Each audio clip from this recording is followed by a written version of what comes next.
When I got here, I understood men before me, they built the Dallas Cowboys. They made this America's team. They put a championship on the table. Before I got here, my job while I was here was to match what they had done because they had built it. They handed it to me. Put my damn championship on the table.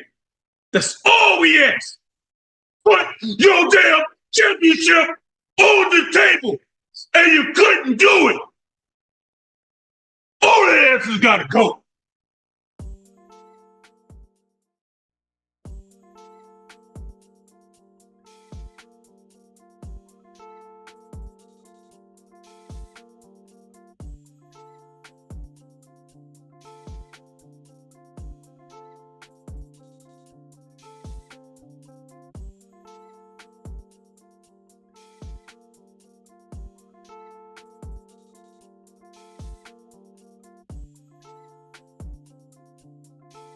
Hey, what's up, everybody? This is your boy Calvin from the Office Pool. You know I'm back. I'm not hosting this week, however. I got a real special treat for everybody that's gonna be on the show. I got Big Homie Stretch. What's up, Stretch? What's up, homie? What's up, Big Homie Stretch? He gonna be on the show with us tonight. And without further ado, let's go ahead and get into the show with Big TD, Alex, and Big Homie Stretch on the Office Pool. What's up, everybody? Welcome back to the Office Pool. I got the Big Homie Stretch back in the building, man. What's good, Stretch? And you already know my man, Alex Lockhart. We got to recap these games from last week, man. My head is still hurting from thinking about this Ravens-Chiefs game. But we're going to do our recap, and then we're going to get into a little topic that Big Homie Stretch and I were discussing earlier that maybe you would like to get involved in, or maybe you just want to hear some different perspectives. So, without further ado, man, let's get into this Chiefs-Ravens game. Kansas City 17, Baltimore 10. Big Homie Stretch, I know Baltimore is your team. I know we had talked about what Lamar Jackson was going to do. You know, we was going to try to get Tua by land, Tua by air. But it didn't happen this way, man. What happened? What was the breakdown, bro? I don't really got a lot to say. What happened was, in my opinion, in my humble opinion, we went away from what we do best. And what we do best is run the ball. I agree. We run the ball. A part of me felt like Todd Monken, our offensive coordinator, had it in his mind that he wanted to prove to the world that Lamar Jackson was a pocket passer. He is, but in the face of adversity, you go with what you know best. And what we know best is run the ball. Also, what we know best is if the play breaks down, Lamar, get up out of there. We did none of those things. So with that being said, we put a lot of pressure on our quarterback to throw the ball. And you see what happened. You know, he threw the ball for 279 yards, and as a team, we ran the ball for 89 yards. Now, if those stats were reversed, we would have won the game. Yeah. But they won. And I can't necessarily say what we need moving forward because I thought we had everything. Yeah. I'm not going to blame it on Lamar, because you are only as good as your offensive coordinator. And I'm not going to say Todd Monken is not a good offensive coordinator because he got us that far. I feel like his ego got in the way of this particular game. He wanted to show that he can make Lamar a passing in the pocket quarterback. And that's what I got. So you're saying that pretty much the scenario that caused Baltimore to lose this game was Todd Monken. That was your feel on it? Todd Monken's ego got in the way. His ego. Okay. I can't blame any one player. Yeah. I can't blame Zay. I can't blame Mark Andrews. You know what I'm saying? Because they only doing what the play was called in. You know what I'm saying? And, you know, we went and got Dalvin Cook. Yeah. They didn't run him at all. So we got Gus. They really didn't run him at all. So everybody knows that Kansas City can't stop the run.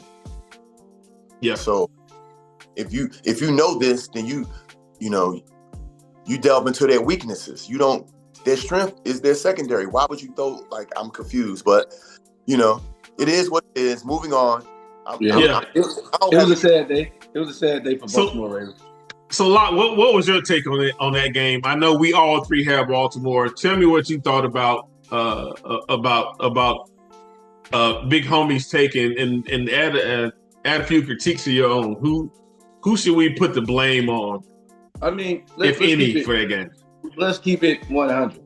Everybody, if you didn't live in Kansas City, had Baltimore winning that game. Get that out the way. Everybody in America had Baltimore winning, except for Taylor Swift and her fans and the people that live in Kansas City. That's clear. Baltimore was the clear favorite. They had a run game that's unstoppable. Everybody knew Kansas City couldn't stop the run. I got the girls. We head up to the Baltimore Ravens spot. I'm talking about jumping. Walk in, Kansas City already up by one score. I'm thinking, okay, that's nothing.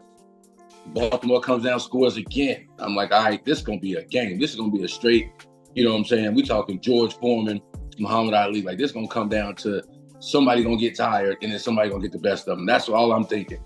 Then I'm seeing characteristics of the Baltimore Ravens that I normally don't see. I picked Baltimore to win because they can win. Again, myself and all America. I'm watching it, and to the Big Homie's point, they went away from what got them that far. And that's the worst you could do because we say it all the time. This is checkers, not chess. But he took the chess move and overthought it. He thinking, well, they know we're going to run. Maybe I don't run. No, they know we're going to run. Let's challenge them to stop it. And that's the difference between a good coach and a bad coach. Because a good coach knows I can't be stopped. I'm going to trust my players I'm going to trust what got us this far. A coach that hasn't been in that scenario like that is like, you know what? I'm going to convince my whole staff, hey, man, they know we're going to run, so let's not run this weekend. That's terrible. That's absolutely terrible. So, you know what I mean? It was sad. I picked Baltimore over Kansas City, but now that Kansas City's there, it's going to be hard to pick against Kansas City. But I'll make that decision by the end of the show. Okay. Two very interesting points, and I love Big Homie's his way of thinking on putting on the offensive coordinator. But I want to add to that and add to Lockhart's piece. Locke, you and I talked for a few minutes yesterday about Lamar Jackson, and I kind of shared what my favorite receiver in the whole world, Michael Irvin, said on his show. Basically, Mike, I'm not gonna do the Michael Irvin impression on this one, but Mike basically said for Lamar Jackson, when you get during the regular season, right? You do what you do. You do what you do. You get those yards. You get out of the pocket. If it collapses on you, use your legs. You are the fastest person. When Lamar Jackson sets foot on the football field, he is if not one of the fastest players on the field, 0 to 60, hands down. You mean to tell me that 7 times where Baltimore had 3rd and short, 4th and short, he extended the play to over 7 seconds and had an incomplete pass or which we saw that late interception where he tried to throw to, I think, the tight end in triple coverage. That late touchdown run, the late touchdown pass. For one in the end zone, yeah. So, and the point is this, man. Lamar Jackson he's a great athlete. And people are trying to say, well, he's not a quarterback. Lamar Jackson is a quarterback. He didn't have to try to prove the fact that he could throw. Basically, Michael Irvin's key was do what you do to get you where you are and make people stop it. Like Lockhart said, make people stop it.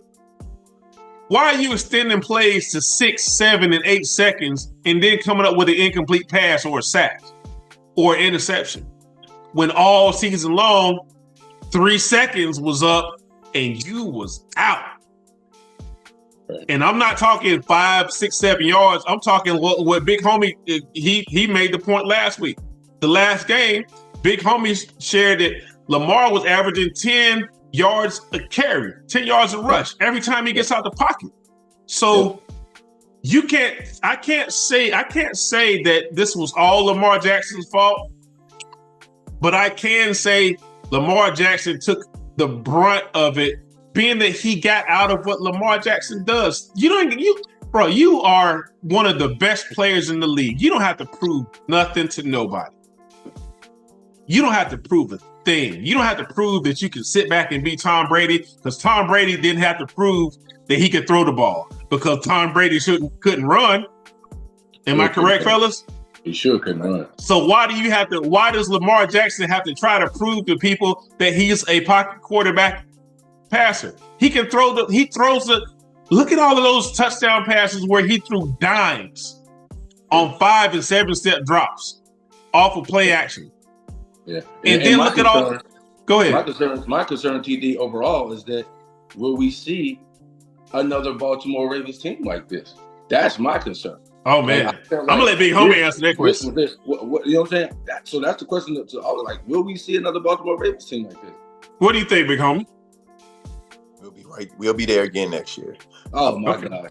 The part of we'll be there again next year. You got. Let me say this: we'll be there again next year because we're really not losing it. Our defense still gonna be stout.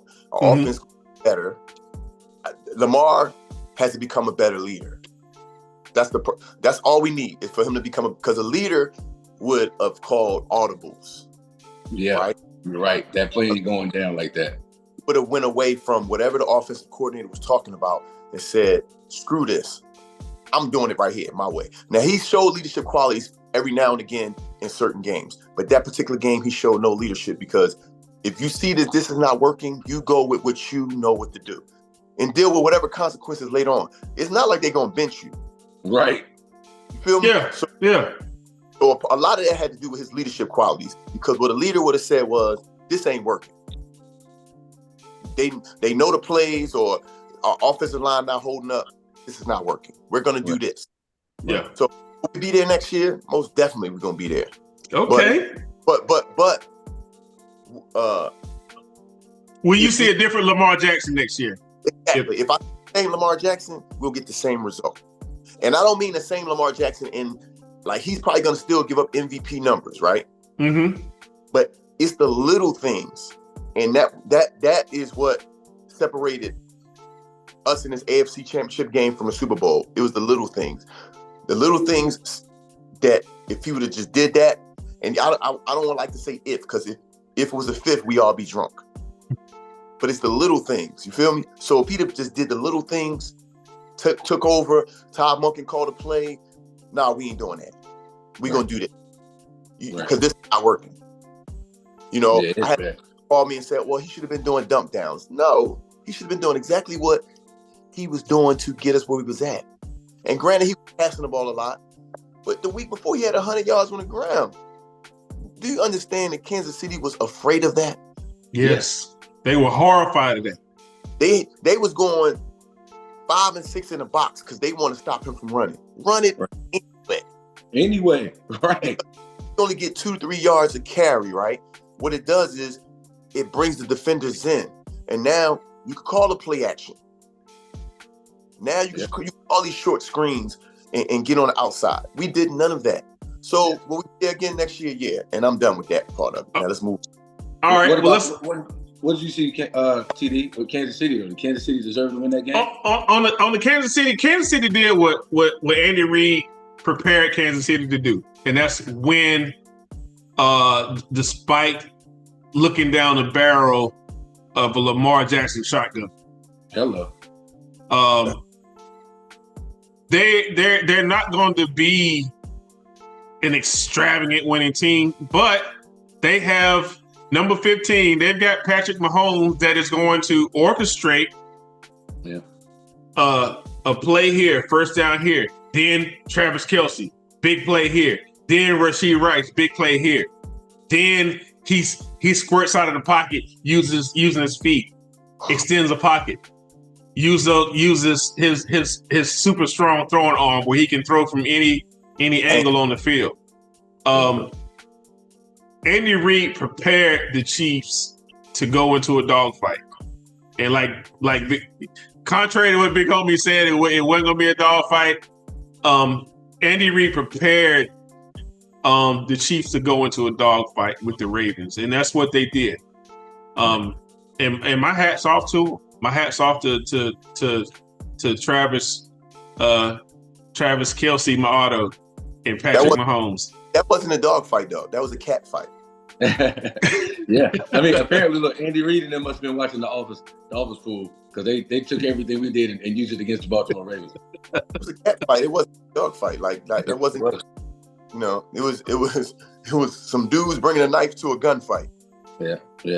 By about halftime, right after halftime, we shot out and went over to Dave & Buster's so we have a seat for the next game. And then when I was really disappointed in Baltimore, and I was cheering for Baltimore. I felt it. I was like, this is they. I mean, I said, wow, Baltimore. Everybody was cheering for Baltimore. But I just figured they would come out at halftime. I was like, yeah, they're going to figure out a way to win. They're going to get away from this trying to throw, and they're going to start running. Then they brought, then I just really thought, like, I was really disappointed. I ain't even bothered calling the Big Homie phone. I was so disappointed in Baltimore. And then when the next game came up, I was like, oh, wait a minute. I got San Fran and Detroit. Let's see how this goes. Detroit jumped on them boys like Eminem in the audience. We finna listen. 8 Mile. We finna 8 Mile y'all asses. All right, let's move on. This Lions and 49ers game was another upset for the Big Homie and myself. Alex picked the 49ers since that was going to be his Super Bowl pick, to see the Ravens and the 49ers in the Super Bowl. But the 49ers came out on top, man. I can't really fault the Detroit Lions organization, but I can fault Dan Campbell and some of the decisions that he made as a head coach. It's okay to go for it on 4th down, right? It's okay to forego sometimes when you look at a certain situation, but when you're in a game, this game, and he did the same thing when he came to Dallas, and he did that. We're going to go for it on 4th down. That doesn't work when you play a team that's preparing. It's almost like you saying, it's almost like me walking up the Big Homie stretch and saying, bro, I'll take you one-on-one right now in basketball. That ain't going to happen. You know what I'm saying? I don't know. I'm 53 now, bro. That might happen. Look, we both 53. But I'm just saying, I'm using that as an analogy because when you that's basically a slap in the face to your opponent. And on the field, the defense, okay, word, you gonna disrespect us like that? Say less. And that's what happened in Dallas. And this is what happened with, like I told you, this San Francisco defense is not going anywhere. They play more disciplined than a lot of teams in the league, which got them where they are. They're the number one defensive rushing team. They're the number one defensive passing team. The number 2 defensive passing team, pass rushing team in the league. That defense wasn't going anywhere. And for Dan Campbell to say, okay, well, I'm going to go for it. I don't care what you think. He could have been up 30-7 in the second quarter before San Francisco scored that touchdown before halftime. He could have been up 30-7. But what he didn't realize is this. And if I was in Detroit, I would get some t-shirts made up that say all points matter. All points matter. All points matter. Yes. So without further ado, man, Big Homie, tell me your thoughts on that, man. Tell me what you thought about that game. Again, another egomaniac. He's an egomaniac, bro. You got a coveted job as a head coach. When you playing against a team like this, you score every chance you get. Right. You don't leave nothing on the table. If you got an opportunity to score, you go ahead and score, and then let your defense do what your defense do. But you leaving them points out there, I'm sure he can't sleep at night. Oh, you're damn right. And if he could sleep at night, he don't love his job. He don't love his job because I wouldn't be able to sleep knowing I left them 3 points out there. Oh my God. Yeah. Oh my God. Yeah, he made some gutsy calls, and he's been doing those calls all season where he waits But and he pushes makes for it. right? But you don't make gutsy calls in times like that in a game. Yeah, one and done situation. You just I can't remember the game, but I remember I want to say they was at home and it was on the 1 or 2 yard line. The time against Dallas actually when they had 3 different chances to get in. Yeah, and when I'm it was in Dallas. on the third try, like stupid, kick the extra point or whatever. Right. What are you doing? Play for overtime. Yeah. Like, let me say this. He got 1 more year in Detroit. You think so? Yeah. Uh-oh. Prediction alert. Predict. That's big homie prediction alert. Detroit been battling for the basement for so many years. They tired of the basement. They want to come upstairs to the living room. Right. And if he keep putting in this situation where they always he costing them games, they gonna get a coach who understand that football is chess, not checkers. You understand? So was I disappointed? Very, because I watched it and I was like, oh, they getting up on these boys. Yeah. Then I turned my head again and I'm like, oh, y'all what? What are you doing? Yeah. Yeah, that momentum shift was crazy. Crazy. When that second half bell rang for that second half, that momentum shift was crazy. I was like, man, San Francisco might go and not look back. But my thing is, you could feel the energy in the room changing. So if you can feel the energy in the room changing, what you do is you change something that you're doing. You don't keep doing the same thing because you don't keep getting the same results. And that's what they did. They're doing the same thing and they kept getting the same results. So, I don't feel sorry for him. Yeah. Big homie say he does not feel sorry for him. What say you, Mr. Lockhart? Well, the first thing I say is I won. I picked San Francisco. and look, but I picked them early. And the whole time, though, I ain't gonna front. I thought I was gonna lose. I'm like, wait a minute, San Francisco, what are y'all doing? But what I did notice that they stuck to what they've been doing all year long. They look like the same San Francisco 49ers. Like you can't like nothing they did was like super special, super wild. Except for that young boy Brock. Brock got up out that pocket. He got up out that pocket with some wheels on there. When he tried to slide. So Brock did that, which now lets you further know you got to spy Brock. Kansas City got to put a spy on Brock because what's going to stop him from doing that again this upcoming Sunday? So what I saw with San Francisco was a consistency. I saw that they stuck to what they've been doing. They did not deviate from it, and they were at the right place at the right time. So when the ball bounced, guess what? The ball bounced in their way. To your point, TD, that discipline. Like they're catching stuff and balls jumping everywhere, and they're on it. You know what I mean? Like they really took advantage of the turnovers, the mishaps, and the non-discipline that Detroit showed going in when they got frustrated on the comeback. Because when they came back, you could tell that comeback was not going to stop. It wasn't like, oh, we're coming back. They came back. It would and imposed their will on the Detroit Lions. So I'm glad I got that W. I really was confident in the San Francisco 49ers after the second half. I was definitely gritting, the nail biting up until that second half, but they did what they had to do and they stayed consistent. McCaffrey was the same McCaffrey. You know what I mean? Yeah. Brock, same Brock. Everybody played their role, and I really think they might be a huge favorite for the Super Bowl win. Well, Locke, you can get congratulations for me, but I don't think you're going to get congratulations for Big Homie. He was expecting to win that game. We were both expecting to win that game. And to your point, man, good quarterback play all around. All right, we talked about Jared Goff, right? 25 of 41 for 245 yards in the TD. No turnovers. No turnovers. A game manager quarterback with a gunslinger mentality. Yeah. Am I right, fellas? No, he's him. He's him. Okay. Brock Purdy. Brock Purdy, he still had that interception, but, they kept him at manageable numbers. 20 for 31. That's a high completion ratio. 20 for 31 for 247 yards and a TD with an interception. And then you got Christian McCaffrey for San Fran, man. He almost had 100 yards. That's what Christian McCaffrey does what Christian McCaffrey does. And I know people in Carolina are kicking themselves in the head right now.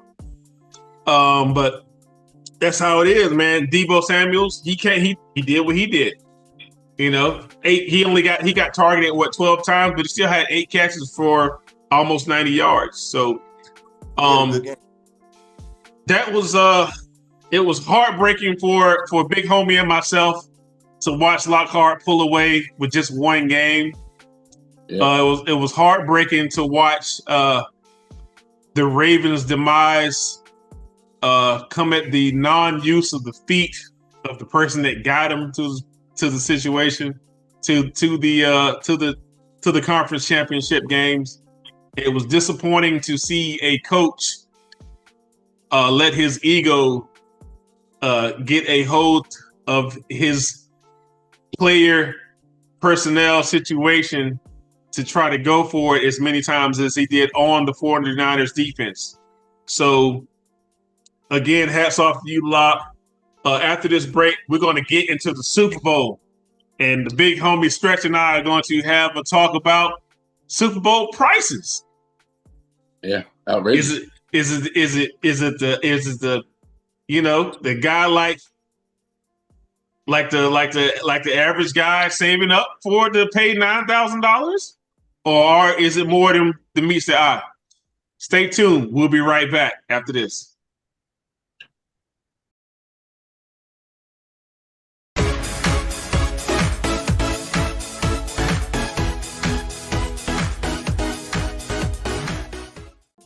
Three, two, one, bang.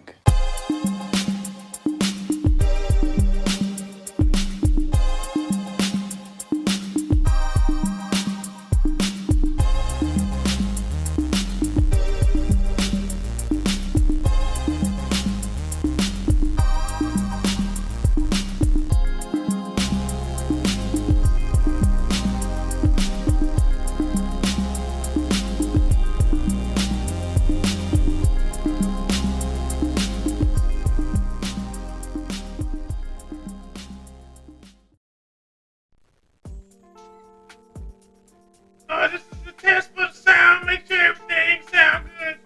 TD. 1, 2, 1, 2. That sounds good. Okay. My microphone is good, and we ready. So I don't need a headset. Well, how the hell am I supposed to hear you then? Oh, okay. Gotcha. I'll take them off.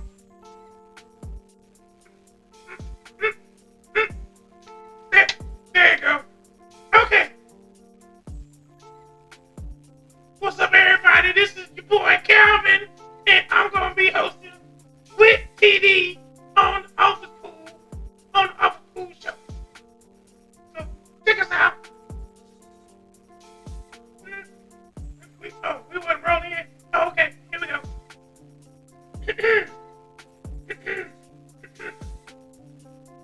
What's up, everybody? This is your boy Calvin, and we gonna be, I'm gonna be with TD on the Office Bowl Show this weekend. And hey, Tanya, if you can see me, I'm gonna be with TD on TV. So check us out only on the Office Pool, and if you want to check us out on YouTube, it's The Office Pool. It's all together. And Instagram and Facebook is going to be _Office Pool.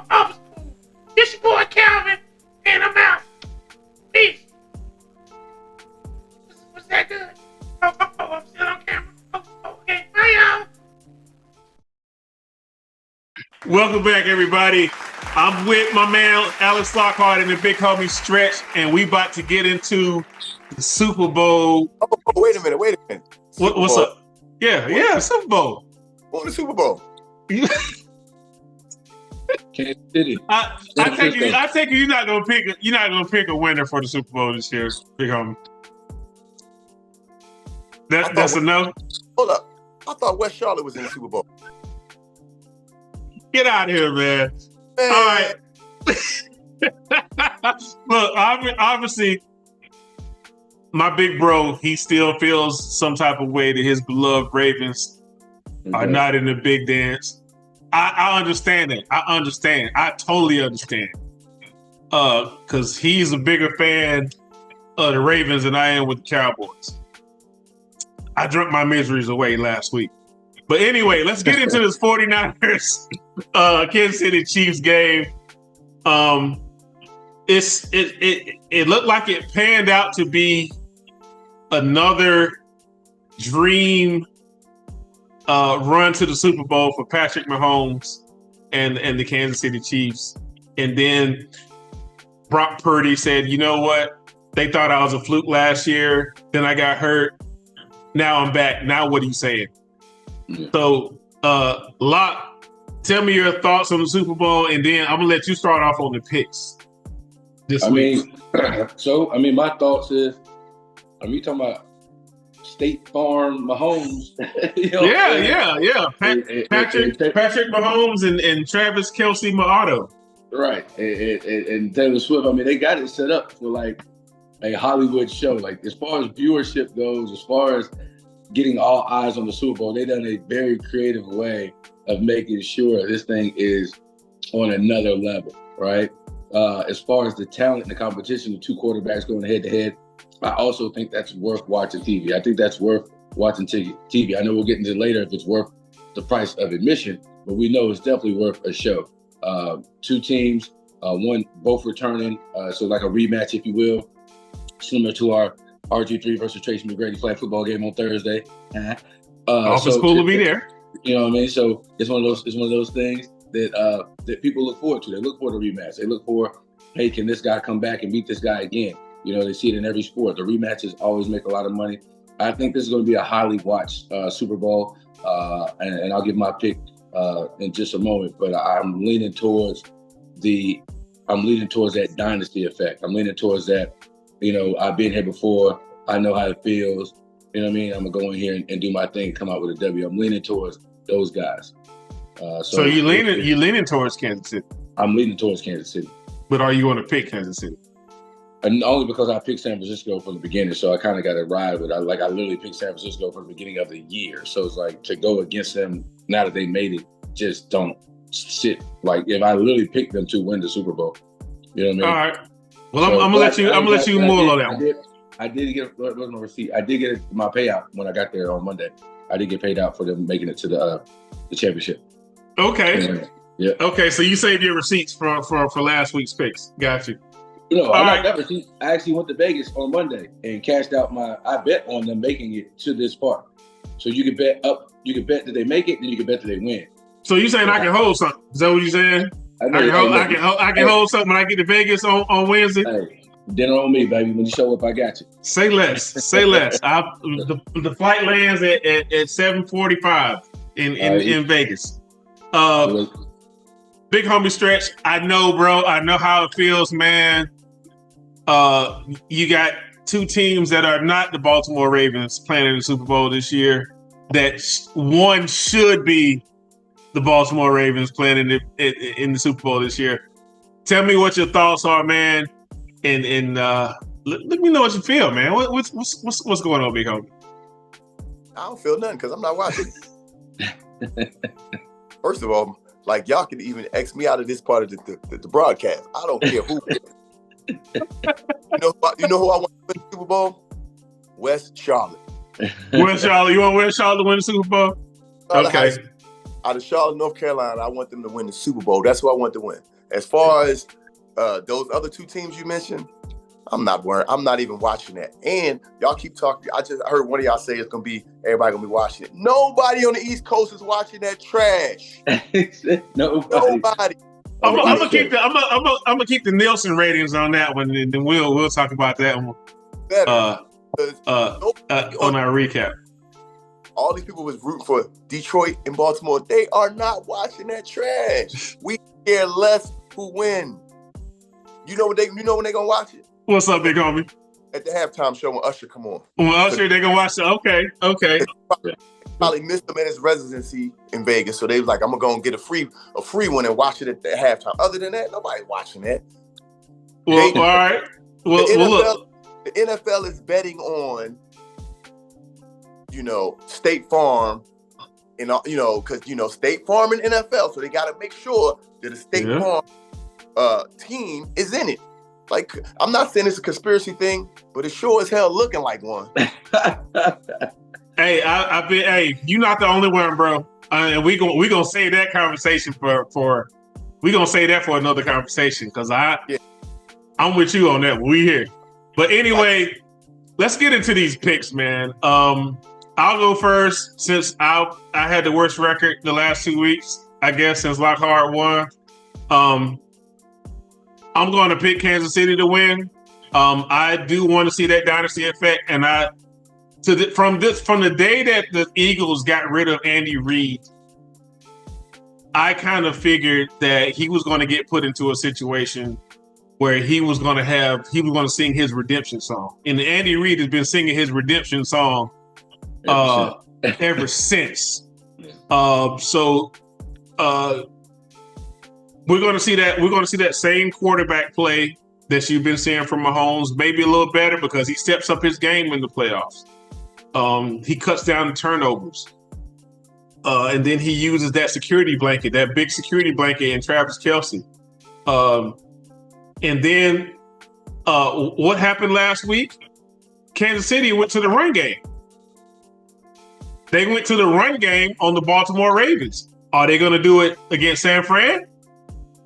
Who knows? But I got Kansas City, and my score for this Super Bowl is going to be 35-28 Kansas City. 35, a high-scoring Super Bowl game. 35-28 Kansas City. What say you, Mr. Lockhart? Tell you like this here. I didn't think Kansas City was going to be in there, therefore I cannot pick Kansas City. I will be going. I think it's going to be a good Super Bowl. I think it's going to be highly anticipated. I think it's going to be highly watched. I think between now and next Sunday, I think there's going to be a lot of dramatic things that happen to make all the eyes. That's how they do it. They shift all the eyes to that Super Bowl game. Ladies and gentlemen, I'm going to have to, not just by default, like literally I picked San Francisco to make it to the Super Bowl and win the Super Bowl. I can't just jump off the 49ers right now for riding them all year and then just say they can't win the Super Bowl. I'm going to stand behind my pick with the San Francisco 49ers. I feel like they're going to do, I feel like it's going to be a San Francisco stadium. That's just how I personally feel. We're talking about San Francisco coming from California to Nevada. We're talking about a 5-hour drive. I honestly feel that aside from being a sea of red, I feel like that San Francisco team is going to travel and they're going to make some noise and they're going to spend their last dollar to be up in there. They're going to be sleeping in their car, but they're going to definitely be turning up for the Super Bowl. And so I'm going to go with San Francisco 49ers. I think it's going to be, there are going to be some points going on the board. There are going to be some points. It's going to come down to who makes the least amount of turnovers and mistakes. I'm still going to stay in my 28-31.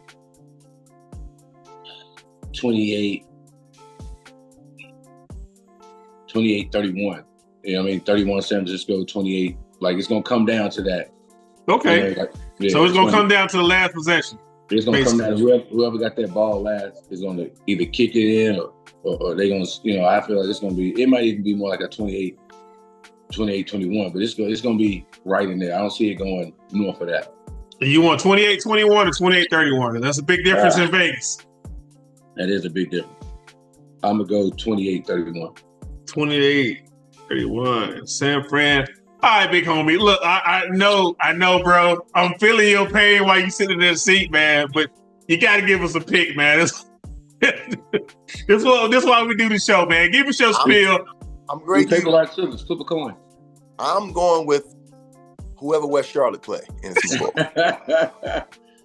Now, y'all can take that as a subliminal message. Y'all know who West Charlotte is. We're going to go with that. I'm just going to go with West Charlotte. We're going West Charlotte. So, San Fran. I ain't say that. I said West Charlotte. Hey, West, Fran. the football mind. Same colors. Y'all, the football minds know who West Charlotte is. All right. So, we got Charlotte and their defensive coordinator. All right. What's the score, West Charlotte?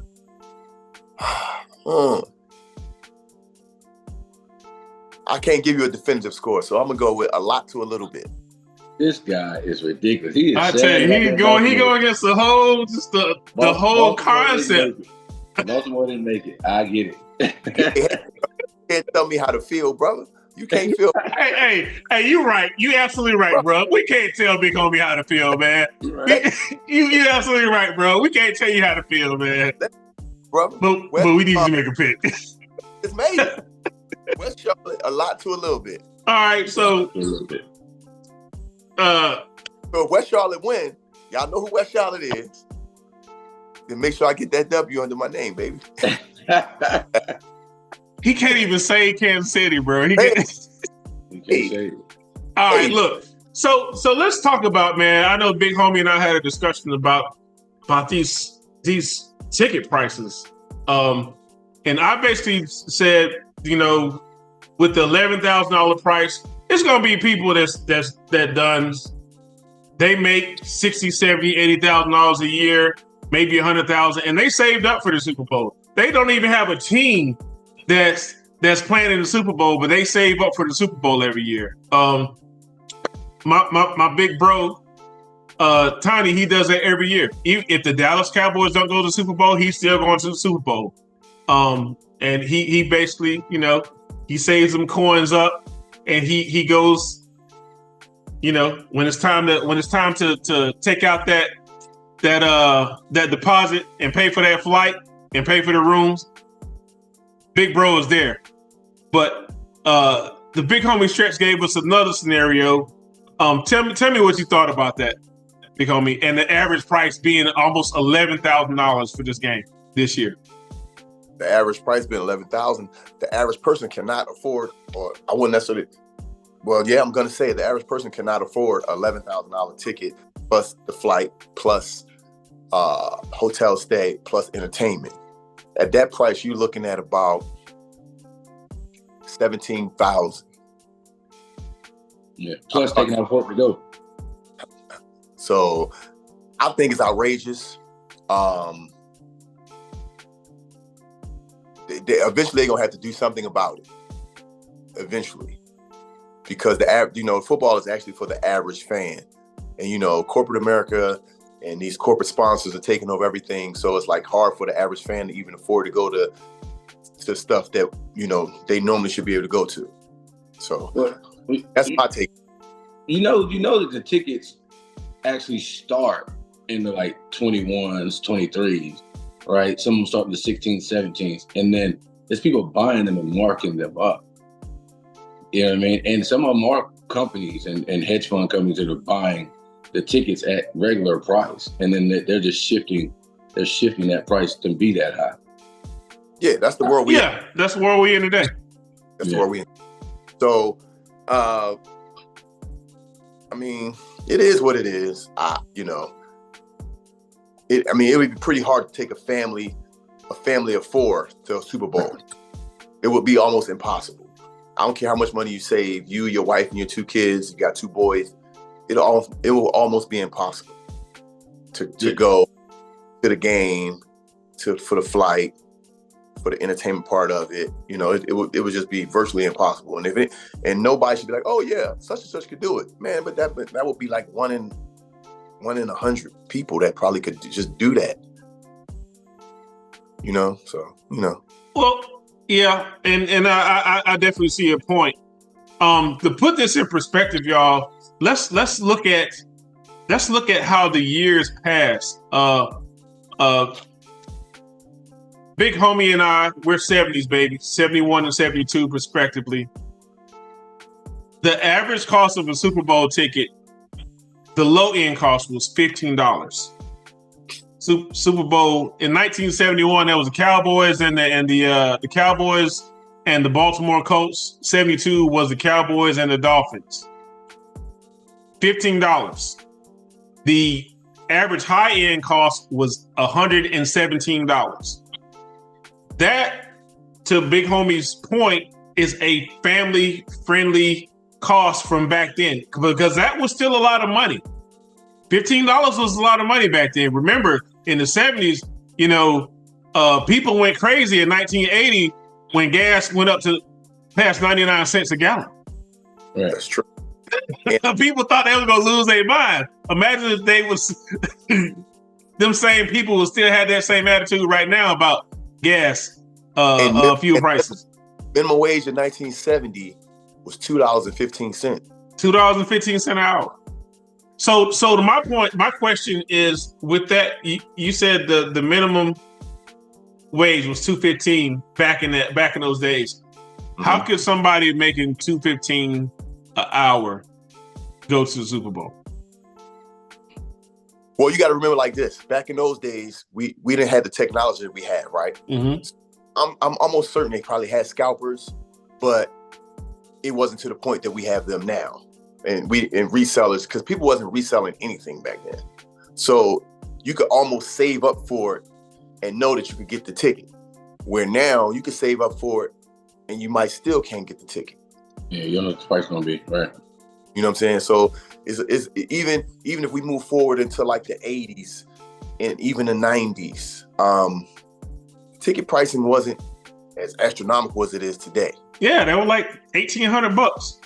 I mean, but even in the 80s, like, in the 80s, minimum wage in 1984 was $3.35 an hour, right? So this just lets you know that the wage gap was moving slow.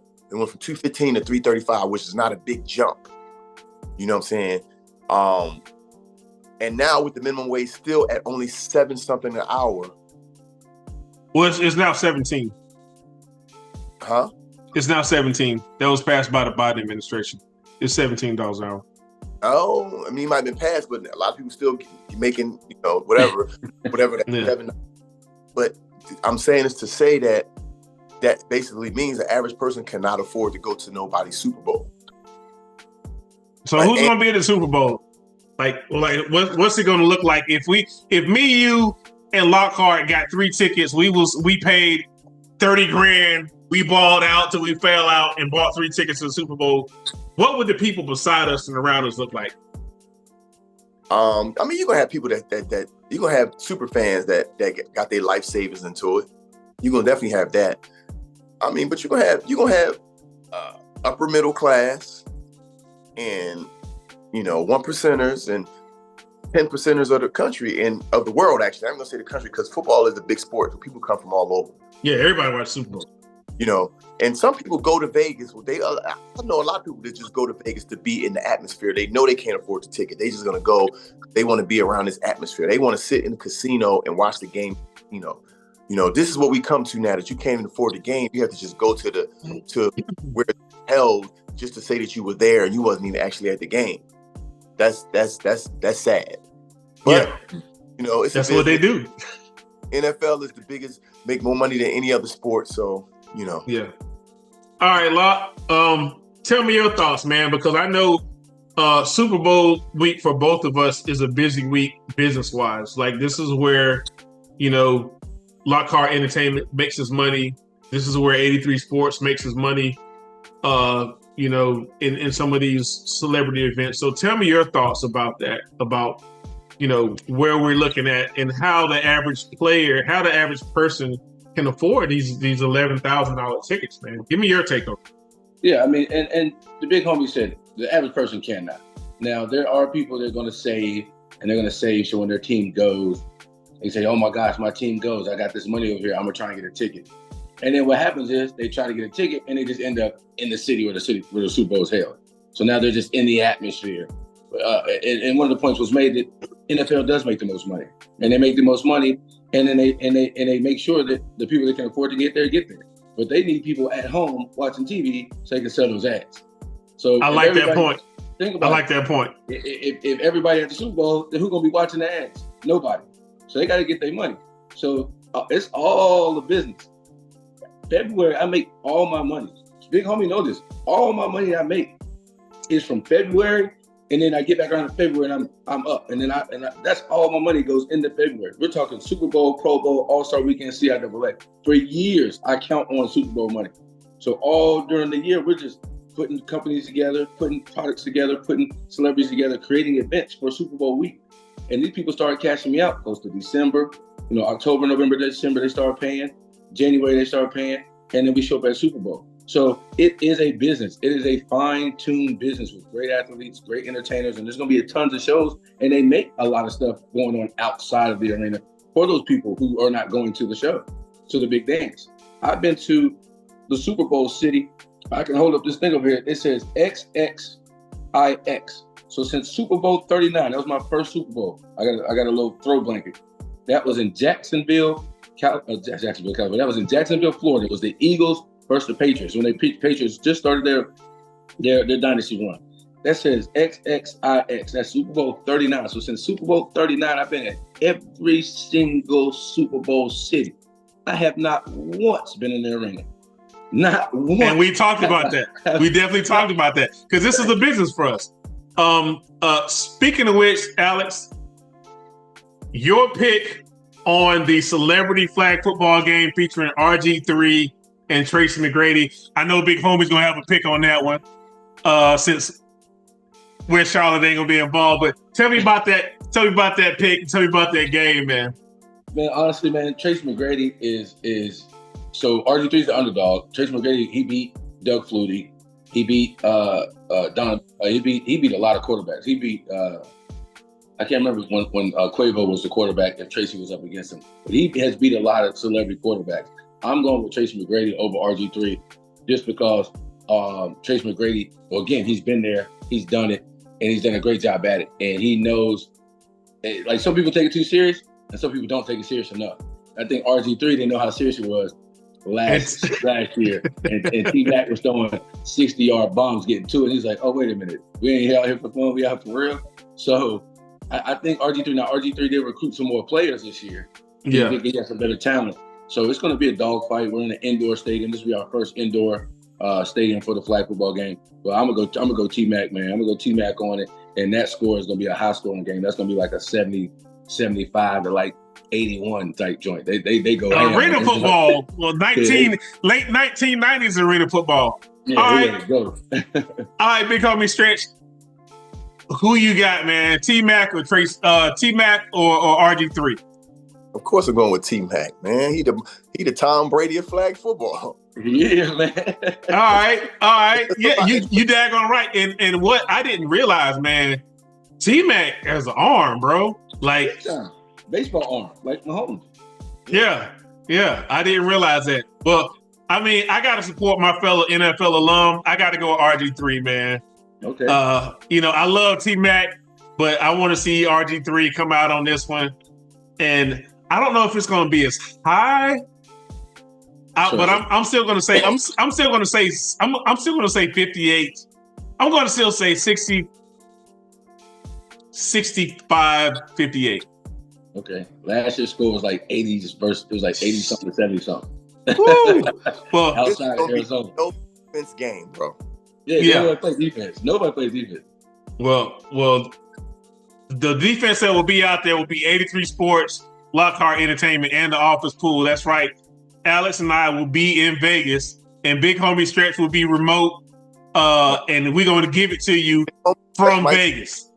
Big Homie Stretch might be in Vegas. Well, I won't be in one of them $11,000 seats now. Oh, no, we're not going to the game. This is business. This is work. I'm gonna bring the whole West Charlotte with me. Well, look, put them on your back. Well, look, man, I'm T. Davis with Alex Lockhart and my man Big Homie Stretch, and we are signing off until next, man. Thank you again for joining us. Remember, you can always subscribe. Love the show, like the show. Come in. Alex? What do we tell people to do every week, man?